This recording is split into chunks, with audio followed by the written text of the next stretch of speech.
الحمد للہ رب العالمین، الصلاة والسلام علی رسولہ الامین وعلیہ وصحبہ اجمعین۔ فاعوذ باللہ من الشیطان الرجیم، قل یا ایہا الناس انی رسول اللہ الیکم جمیعا، صدق اللہ العظیم۔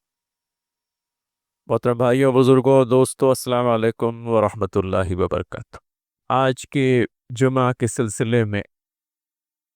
جو موضوع منتخب کیا گیا وہ رسالت مآب صلی اللہ علیہ وسلم کی رسالت سے متعلق ہے، اور جو عنوان تجویز کیا گیا ہے وہ کچھ اس طرح کا کہ ان کے نقش قدم ہی بنی نوع انسان کی فلاح و بہبود کے لیے کافی ہیں، صلی اللہ علیہ وسلم۔ اللہ کے نبی صلی اللہ علیہ وسلم کی بعثت کے سلسلے میں، آپ کی نبوت اور رسالت کے سلسلے میں چند ایک باتیں جو اللہ کے نبی صلی اللہ علیہ وسلم کو دیگر انبیاء علیہم السلام سے ممیز کرتی ہیں، ان پر نظر رکھیں۔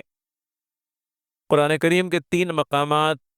پہلے آپ لوگوں کے سامنے بیان کر دیتا ہوں۔ اس میں سب سے پہلی آیت جو اس بیان کی شروعات میں بیان ہوئی، قُلْ يَا أَيُّهَا النَّاسُ إِنِّي رَسُولُ اللَّهِ إِلَيْكُمْ جَمِيعًا، کہیں اے محمد صلی اللہ علیہ وسلم کہ اے انسانوں، میری بعثت تمام تر لوگوں کی طرف، اللہ کے فضل سے یوں کہہ لیجئے کہ اللہ کے نبی صلی اللہ علیہ وسلم کی بعثت جو ہے تمام تر انسانوں کی طرف۔ اب اس میں کوئی امتیاز برتا نہیں گیا، بلکہ ساری کی ساری بنی نوع انسان کی طرف اللہ کے نبی صلی اللہ علیہ وسلم کی بعثت۔ یہ ایک مقام امتیاز اس بنا پر ہے کہ پیشرو انبیاء علیہم السلام کے سلسلے میں قرآن مجید کا یہ بیان موجود ہے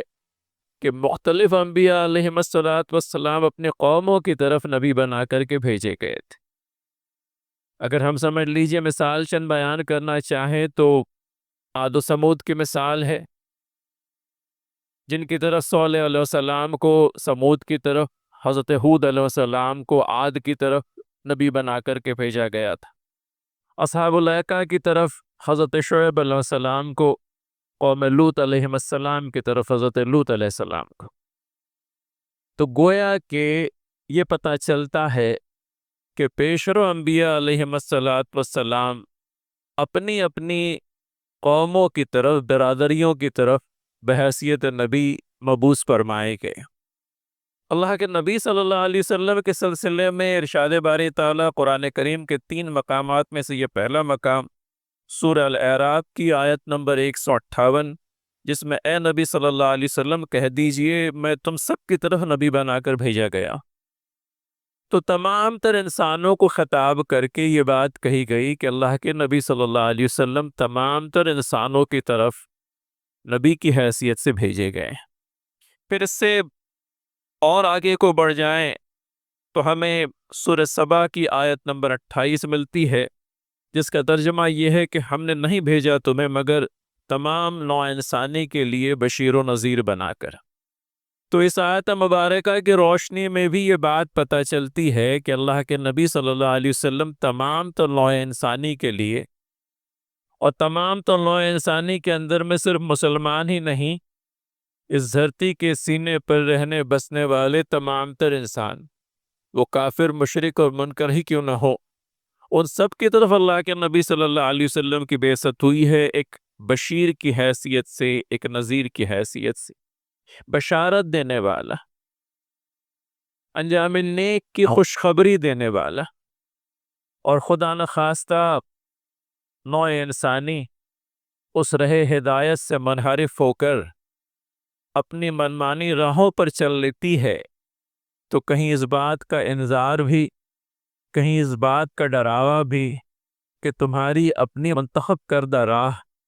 جو اللہ کی راہ ہدایت سے مختلف ہے، اس پر چلنے کے نتیجے میں تم ابدی عذاب سے بھی دوچار ہو سکتے ہو۔ لہٰذا اللہ کے نبی صلی اللہ علیہ وسلم کی بعثت دونوں ہی اعتبار سے، بشارت دینے والا، اللہ تعالیٰ کا ڈر سنانے والا، انذار بیان کرنے والا۔ پھر اسی طرح سے اس سے آگے بڑھ کر کے سورہ الانبیاء کی مشہور عام آیت نمبر 107، وما ارسلناک الا رحمتا للعالمین، اے نبی محترم صلی اللہ علیہ وسلم، ہم نے بحیثیت رسول آپ کو بھیجا ہے تمام تر عالمین کی طرف رحمت بنا کے۔ اب یہاں تو بات بنی نوع انسان سے آگے بڑھ کر کے عالمین کی طرف آ جاتی ہے، اور عالمین سے مراد کیا لیا گیا ہے؟ لفظ عالمین کو سمجھنے کے لیے حضرت موسیٰ علیہ السلام اور فرعون کے مکالمے پر ایک نظر ڈالیں تو پتہ چلتا ہے کہ رب العالمین کے سلسلے میں جب موسیٰ علیہ السلام نے یہ بات کہی کہ میرا رب وہ ہے جو سارے جہانوں کا پروردگار ہے، تو پھر یہ عالمین کی جو بات آئی اس کی مزید تشریح وہیں پر ہمیں یہ بھی ملتی ہے کہ زمینوں اور آسمانوں کا اور زمینوں اور آسمانوں کے درمیان میں جو کچھ ہے، گویا کہ پوری کی پوری کائنات کا رب واحد و الہ اللہ تعالی ہے۔ تو عالمین کی طرف اللہ کے نبی صلی اللہ علیہ وسلم کی بعثت اس معنی میں بھی کہ آپ تمام تر جہان والوں کے لیے اللہ کے رسول ہیں صلی اللہ علیہ وسلم۔ تو یہ تین مقامات کو تھوڑا سا ذہن میں رکھیں، ایک مرتبہ پھر آیات آپ کے لیے دہرا دیتا ہوں تاکہ پھر یہ مقامات ہمارے ذہن سے محو نہ ہونے پائیں۔ سب سے پہلے اعراف آیت نمبر 158، سبا آیت نمبر 28 اور اخیر میں الانبیاء آیت نمبر 107۔ تو یہ پوزیشن واضح ہو جانے کے بعد میں اس بات کی کوئی گنجائش باقی نہیں رہتی کہ اللہ کے نبی صلی اللہ علیہ وسلم کسی ایک مخصوص برادری کے لیے، کسی ایک مخصوص جغرافیائی حد بندی میں بندھے ہوئے ملک کے لیے نہیں، بلکہ اللہ کے نبی صلی اللہ علیہ وسلم کی بعثت تمام تر عالمین کے لیے، اور یکساں طور پر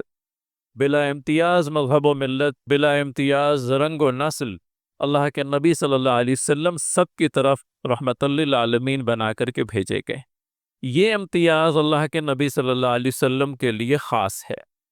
اور یہ چیز بھی اور مزید اس میں اضافہ کرتے چلیں کہ عالمین کے اندر میں وہ سب آ جائیں گے، اگلے پچھلے سبھی تمام، اپنے وقتوں کا نبی اور آنے والے تمام تر وقتوں کا نبی، نبی رحمہ صلی اللہ علیہ وسلم، کہ وہ آخری ہدایت نامہ اللہ تعالیٰ کے فضل سے جو نبی رحمہ صلی اللہ علیہ وسلم کو نصیب ہوا، اس کی حیثیت بھی اپنے آپ میں کسی ایک مخصوص فرقے اور ذات اور برادری کے لیے نہیں، بلکہ تمام تر عالمین کے لیے وہ یکساں طور پر ہدایت نامہ۔ تو پتہ یہ چلتا ہے کہ گو کہ بعثت ہوئی تھی خصوصی طور پر عرب کے لوگوں میں،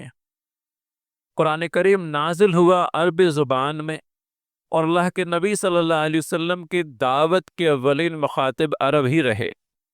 تو کہیں یہ بات بھی ہماری سننے میں آتی ہے کہ اللہ کے نبی صلی اللہ علیہ وسلم کی بعثت کو دو اعتبار سے سمجھیں، خصوصی بعثت اہل عرب کے لیے اور عمومی بعثت تمام تر عالمین کے لیے۔ اور یہ عمومی بعثت جو ہے وہ اپنے آپ میں اتنی عام ہو گئی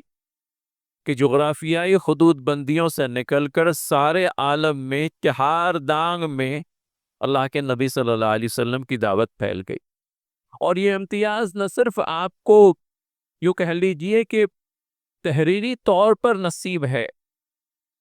بلکہ عملی طور پر بھی یہ دیکھنے میں آتا ہے کہ اللہ کے نبی صلی اللہ علیہ وسلم کے ماننے والے، آپ صلی اللہ علیہ وسلم کے دین کے پیرو، کسی بھی جغرافیائی حدود بندی کا، کسی ملک و وطن کا تذکرہ کر لیں، چیدہ چند ایک ممالک کو اگر آپ چھوڑ بھی دیں تو اکثریت ان ممالک کی ہے جہاں پر اللہ کے نبی صلی اللہ علیہ وسلم کے ماننے والے موجود ہیں۔ تو اس اعتبار سے بھی اللہ کے نبی صلی اللہ علیہ وسلم کی جو بعثت ہے وہ عامت الناس کے لیے، تمام تر انسانوں کے لیے۔ اب ان میں سے جو ہدایت سے بہرمند ہوئے انہوں نے اللہ تعالیٰ کے دین کو قبول کیا، اور جو لوگ ہدایت سے بے بہرا رہے ان کے سلسلے میں بھی انتظار ہے کہ ایک وقت گزرے گا اور اللہ تعالیٰ کی ہدایت کا نور مبین ان کے دلوں کی دنیا کو بھی جگمگا دے گا۔ لہٰذا اس بات کا یقین ہے، اس بات کا ایمان ہے، طلب انسانی اگر سمجھ لیجئے ہدایت چاہنا چاہے، رب تعالیٰ اپنی خصوصی یوں کہہ لیجیے کہ فضل و کرم کے ساتھ میں اس کی طرف متوجہ ہو جاتا ہے، اور جو دل ہدایت کا طلبگار ہے وہ ہدایت کے نور سے جگمگا اٹھتا ہے۔ نبی محترم صلی اللہ علیہ وسلم کی تکمیل رسالت کے سلسلے میں 5 نکات پر مشتمل یہ مختصر سی باتیں آپ لوگوں کے گوشے گزار کرتا ہوں۔ ایک بات جس کا کہ وضاحت کے ساتھ بیان اس سے پہلے ہوا، وہ یہ کہ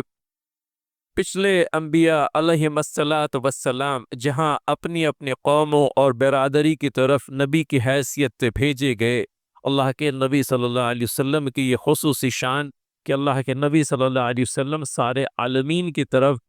نبی اور رسول کی حیثیت سے بھیجے گئے، لہٰذا آپ کی شریعت زمان و مکان کی پابندیوں سے آزاد، ملک اور وطن کی حدود بندیوں سے آزاد، اپنے آپ میں ایک آفاقی شریعت، یونیورسل لاز جس کو کہتے ہیں، ایسے قوانین جو زمان اور مکان کی پابندیوں سے آزاد ہوتے ہیں کہ ازروع شریعہ جو قوانین مرتب کیے گئے، گو کہ اللہ کے نبی صلی اللہ علیہ وسلم کے ہاتھوں سے روب عمل آئے اور آپ صلی اللہ علیہ وسلم کے ذریعے سے دنیا والوں کو پہنچے، لیکن اس کا بنیادی جو سورس ہے وہ اللہ تعالیٰ کی ذات ہے۔ خالق و مالک نے، انسانوں کے پیدا کرنے والے نے انسان کی تمام تر ضروریات پر جس کی نگاہ ہے، انگریزی میں کہیں تو جو انسان کو انسائیڈ آؤٹ جانتا ہے، اس نے اپنے حکمت بالغہ کے نتیجے میں وہ نظام قانون انسانوں کو عنایت کیا جو ہر دور میں ان کی کفایت کے لیے، ان کی ضروریات کی تکمیل کے لیے کافی و شافی ہے۔ تو یہ ایک چیز جو اچھی طرح سے سمجھ لیں کہ اللہ کے نبی صلی اللہ علیہ وسلم کی رسالت ساری کی ساری بنی نوع انسان کے لیے، اور ساری کی ساری بنی نوع انسان سے اگر آپ آگے بڑھ جائیں تو تمام تر عالمین کے لیے، اور تمام تر عالمین میں خصوصیت وہ ایک اور نوع کا جنہیں ہم اور آپ جن کے نام سے جانتے ہیں، جن کے اندر میں اہل ایمان بھی پائے جاتے ہیں اور جن کے اندر میں اہل کفر بھی پائے جاتے ہیں۔ یہ وہ نوع جس کا کہ تذکرہ قرآن کریم میں ہم لوگوں کو ملتا ہے باقاعدہ، اور جن کے نام سے ایک قرآن کی سورہ ہی موسوم ہے، اور اس کے اندر میں اللہ تعالیٰ نے اس نوع کا تذکرہ کیا ہے جنہیں ہم اور آپ جن کے نام سے جانتے ہیں، جنہوں نے اللہ کے نبی صلی اللہ علیہ وسلم کی زبانی قرآن سنا، اور اس قرآن کو سننے کے بعد میں جب اپنے برادری کی طرف پلٹے ہیں تو کہتے ہیں کہ ہم نے ایک ایسا قرآن سنا جو اپنی معجزات کے اعتبار سے، اپنی حکایات اور بیانات اور آیات کے اعتبار سے اپنے آپ میں ایک عجیب کلام ہے۔ تو یہ بھی اور اس کے علاوہ دیگر تمام بھی عالمین کے سلسلے میں اب تک ہماری دریافت اور ایجاد تھوڑی ہے، پتہ نہیں اللہ تعالیٰ کے اس کائنات کے اندر میں اور کون کون موجود ہیں۔ ہماری زیادہ سے زیادہ رسائی ہو پائی انسانوں تک،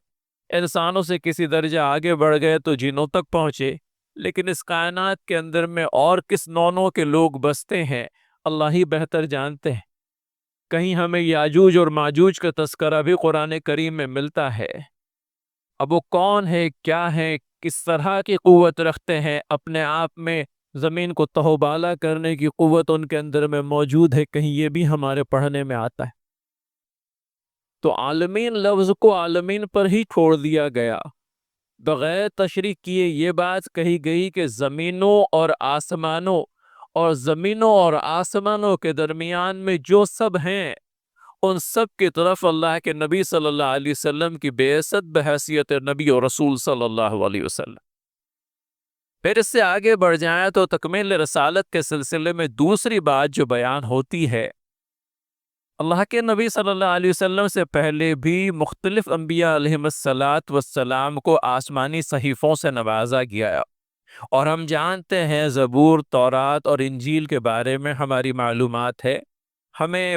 سورہ الاعلیٰ سے صحف ابراہیمی اور صحف موسیٰ علیہ السلام کا بھی پتہ چلتا ہے۔ تو گویا کہ اللہ تعالیٰ نے پیشرو انبیاء علیہم السلام پر اپنے صحیفے نازل فرمائے، لیکن ان صحیفوں کے تعلق سے آج یہ نہیں کہا جا سکتا یقینی طور پر کہ وہ اپنی اصل شکل میں موجود ہیں۔ اللہ تعالیٰ نے جس کتاب کے حفاظت کا ذمہ خود اپنے طور پر لیا وہ قرآن کریم ہے، کہ اس کے نازل کرنے والے ہم ہیں اور اس کے حفاظت کے بھی ہم ہی ذمہ دار ہیں۔ لہٰذا کتاب مقدسہ کے سلسلے میں یہ بات ملتی ہے کہ یہ اپنے آپ میں ایک ابدی ہدایت نامہ، ابدی ہدایت نامہ اس معنی میں کہ اس کے نزول سے لے کر کے رہتی دنیا تک الخدا کے نام سے جو کتاب ہمارے پاس میں پہنچی ہے وہ نبی آخر الزماں صلی اللہ علیہ وسلم پر نازل ہونے والا قرآن مقدس ہے۔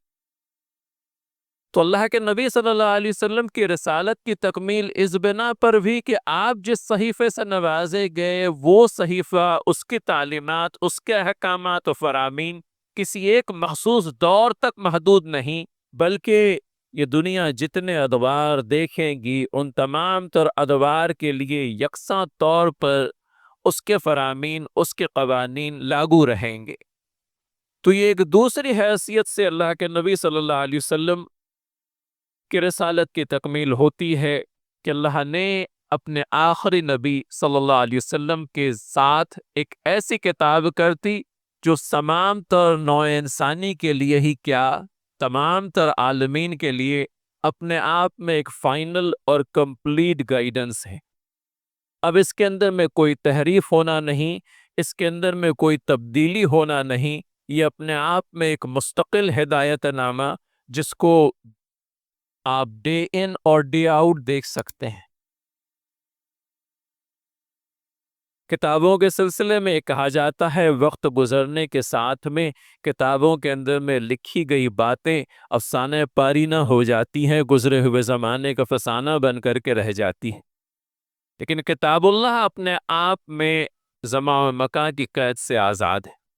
اور یہ وہ تعلیمات ہے جو وقت گزرنے کے ساتھ میں یوں کہہ لیجئے کہ التباس کا شکار نہیں ہو جاتی۔ یہ وہ تعلیمات ہے جن کے اوپر زمانے کی گرد و غبار نہیں پڑتی۔ یہ وہ تعلیمات ہے جو روز روشن کی طرح آیا اور پہلے بھی انسانی ضروریات کی کفایت کے لیے کافی، اور آنے والے وقتوں میں بھی یہی ہدایت نامہ بنی نوع انسان ہی کیا تمام تر عالمین کے ہدایت کے لیے، روزمرہ زندگی کے مسائل کے لیے اپنے آپ میں ایک کمپلیٹ اور فائنل گائیڈنس۔ پھر اس سے آگے بڑھ جائیے تو اللہ کے نبی صلی اللہ علیہ وسلم تیسری حیثیت تکمیل رسالت مآب صلی اللہ علیہ وسلم کی اس بنا پر کہ اللہ تعالیٰ نے اپنے آخری نبی صلی اللہ علیہ وسلم کے ذریعے سے ایک ایسا نظام عدل و قسط برپا فرمایا جو رہتی دنیا کے تمام تر انسانوں کے لیے اپنے آپ میں ایک مثال ہے۔ یہ ایک ایسا عادلانہ نظام اجتماعی ہے جو اپنے آپ میں بھید بھاؤ سے، امتیاز سے، نسلی تفاخر سے، غریب اور امیر کی یوں کہہ لیجئے کہ تمیز سے، ہر پرکار کے ڈسکرمنیشن سے پاک ہے۔ یہ اللہ تعالیٰ نے نبی آخر الزماں صلی اللہ علیہ وسلم کے ذریعے سے جو نظام عدل و قسط قائم کیا اس کی مثال ہے اپنے آپ میں، اور پھر اس میں یہ بھی نہیں کہ اس نظام نے نہ صرف زندگی کے کسی ایک گوشے کو اپنی آغوش میں لیا بلکہ زندگی کے تمام تر گوشوں میں یکساں طور پر ہدایت کا سامہ فرمایا۔ وہ نظام معیشت ہو، نظام معاشرت ہو، سماجی عدل ہو، سیاست ہو، غرض یہ کہ زندگی کے کسی بھی گوشے کی طرف آپ آنکھ اٹھا کر کے دیکھ لیں اور اللہ کے نبی صلی اللہ علیہ وسلم کے نظام میں اس ہر ایک گوشے کے لیے بھرپور ہدایت کا سامہ موجود ہے۔ یہ اس بنا پر بھی کہ ایک ایسا نظام حکومت وجود میں آیا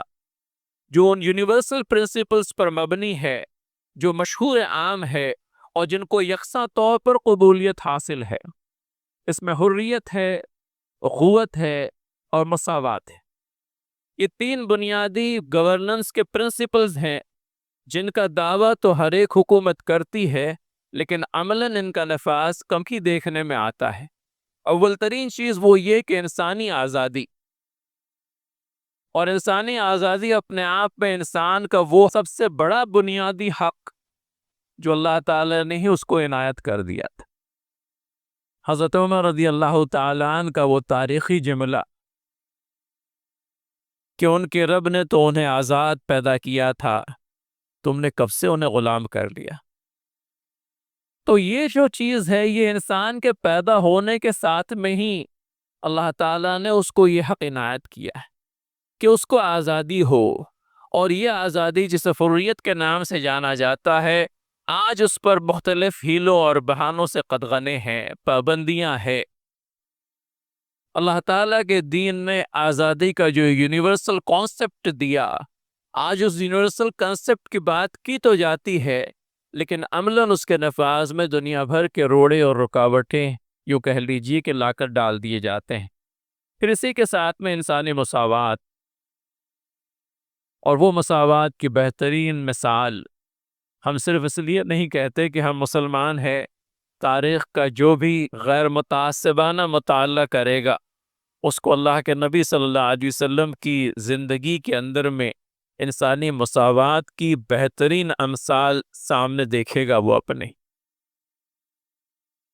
کئی طرح کے امتیازات آپ دیکھیے عرب کی اس سوسائٹی کے اندر میں موجود تھے۔ اس معصوم سی جان کو بھی لے لیجئے جسے زندہ درگور صرف اس بنا پر کر دیا جاتا تھا کہ وہ صنف نازک سے متعلق ہے، وہ ایک لڑکی۔ امتیازات ختم ہوئے ضرور، مہذب دنیا نے کہیں پر اس عورت کو اپنا وہ مقام اصلی دینے کی کوشش کی جو فطرتاً اسے حاصل ہے، لیکن آج بھی وہ اپنے اس مقام کو حاصل کرنے کے لیے اسٹرگل کرتی ہوئی دیکھی جاتی ہے۔ قوانین بنا دیے گئے حقوق اور تحفظ حقوق کے، لیکن ان کے امپلیمنٹیشن میں آج بھی ایک ہیومن مائنڈ سیٹ ہے جو روڑا بنا ہوا ہے۔ اللہ تعالیٰ کے دین اور شریعت نے اس دن سے اس کا وہ رائٹ انشور کیے، بلکہ سارے رائٹس انشور کیے جو بحیثیت انسان اس کو حاصل ہونے چاہیے۔ وراثت کے قانون کو لے کر کے باتیں بہت کی جاتی ہے، لیکن جس قانون نے سب سے پہلے اس صنف نازک کو حق وراثت سے یوں کہہ لیجئے کہ ہمکنار کیا، وہ اللہ کے نبی صلی اللہ علیہ وسلم کی شریعت ہی تھی، وگرنہ اس سے پہلے اسے جینے کا حق بھی تو حاصل نہیں تھا، دیگر حقوق کی تو خیر منائیے۔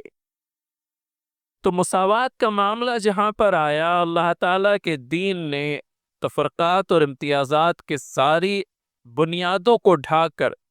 ایک ایسا نظام مساوات انسان کو عنایت کیا جو تمام تر امتیازات سے اور بھید بھاؤ سے پاک، اور آخر میں اخوت، انسانی برادری، یونیورسل برادرہڈ، جس کے اندر میں یہ جو فلسفہ ملا، یہ جو تعلیم ملی کہ آپ سب کے سب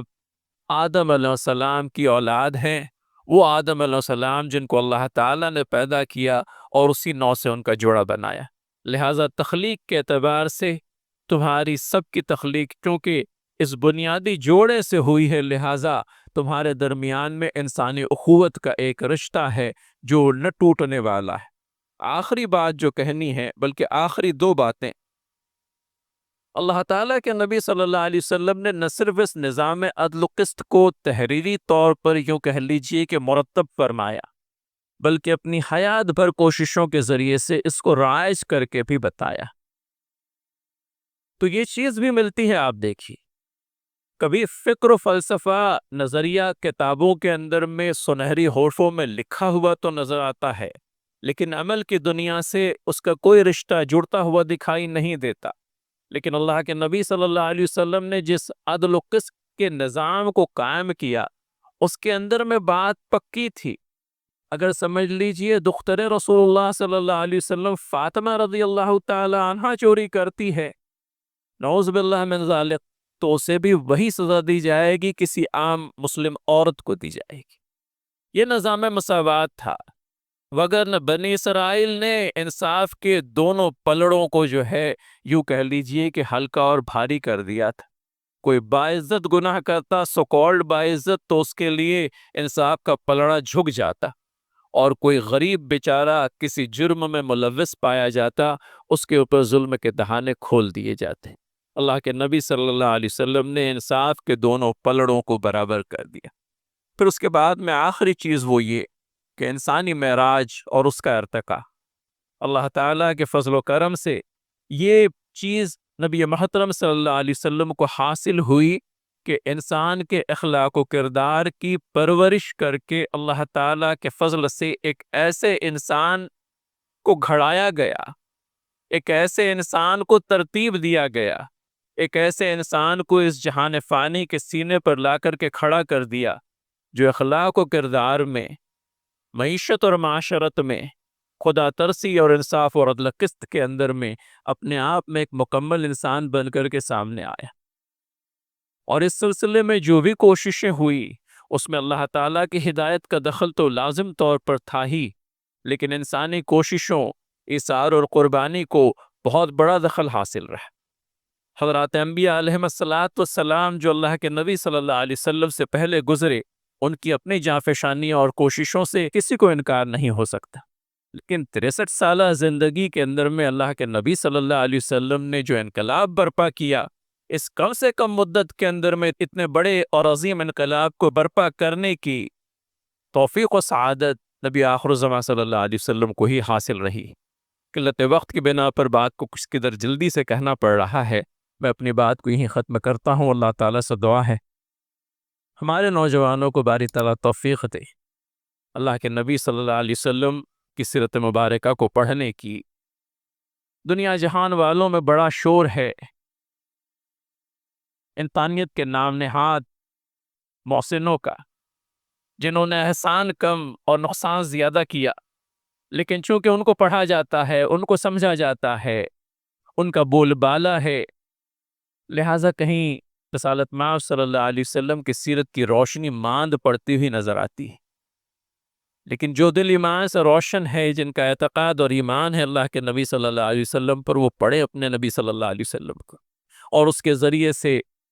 اس مطالعے کے ذریعے سے معرفت الہی بھی حاصل کریں، رسالت مآب صلی اللہ علیہ وسلم کی عظمت کے بیان کو بھی سیکھیں، اور صحابہ رضی اللہ تعالی عنہم اجمعین کی زندگیوں سے بھی اللہ تعالی ہمیں بیش از بیش فائدے اٹھانے کی توفیق بخشے۔ آمین یا رب العالمین، وآخر دعوانا ان الحمد للہ۔